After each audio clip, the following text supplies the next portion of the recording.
స్వదేశంలో ఆఫ్ఘనిస్తాన్తో జరిగిన 3 టీ20ల సిరీస్ను భారత్ క్లీన్ స్వీప్ చేసిన విషయం తెలిసిందే. ఈ సిరీస్లో స్టార్ బ్యాటర్లు విరాట్ కోహ్లీ, రోహిత్ శర్మ తమ టీ20 పునరాగమనం చేశారు. మూడవ టీ20లో రోహిత్ సెంచరీతో సత్తా చాటాడు. అయితే వ్యక్తిగత కారణాలతో మొదటి టీ20 ఆడని కోహ్లీ రెండో మ్యాచ్లో 16 బంతుల్లో 29 పరుగులు చేశాడు. మూడో మ్యాచ్లో మాత్రం గోల్డెన్ డకౌట్ అయ్యాడు. చివరి మ్యాచ్లో కోహ్లీ పరుగులు చేయకపోయినప్పటికీ అతని ఉద్దేశమేంటో అందరికీ తెలుసు. ఇదే విషయాన్ని టీమిండియా కెప్టెన్ రోహిత్ చెప్పాడు. తాజాగా టీమిండియా కెప్టెన్ రోహిత్ శర్మ మాట్లాడుతూ, మేము ఆటగాళ్లకు వారి స్థానం, క్రికెట్ ఎలా ఆడాలనుకుంటున్నామనే దానిపై క్లారిటీ ఇచ్చాం. యువకులు మైదానంలోకి వచ్చినప్పుడు జట్టుకు ఏం చేయాలో తెలుసు అని పేర్కొన్నాడు. అలాగే మూడో మ్యాచ్లో విరాట్ కోహ్లీ గోల్డెన్ డక్ గా పెవిలియన్ కు చేరాడు. పరుగులు చేయాలనే కసితోనే విరాట్ ఎప్పుడూ బరిలోకి దిగాడు. అతడికి డక్ అనే పదం అస్సలు నచ్చదు.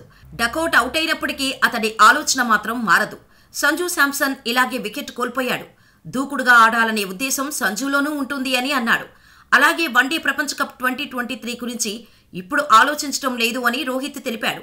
అయితే వన్డే ప్రపంచ కప్ గెలవటం ఎప్పటికీ నాకు ప్రత్యేకమే. అలాగని టీ20 ప్రపంచ కప్, టెస్ట్ ఛాంపియన్షిప్ కీలకమైనవి కావని నా ఉద్దేశం కాదు. వన్డే ప్రపంచ కప్ను చూస్తూ పెరిగా కాబట్టి నాకు అది ప్రత్యేకం. అద్భుత ఆటతో ఫైనల్కు చేరుకున్నాం. ఫైనల్లో తీవ్రంగా శ్రమించినా ఫలితం మాత్రం దక్కలేదు. అందరం నిరుత్సాహానికి గురయ్యాం. ఆ సమయంలో అభిమానులు ఆగ్రహంతో ఉన్నారు.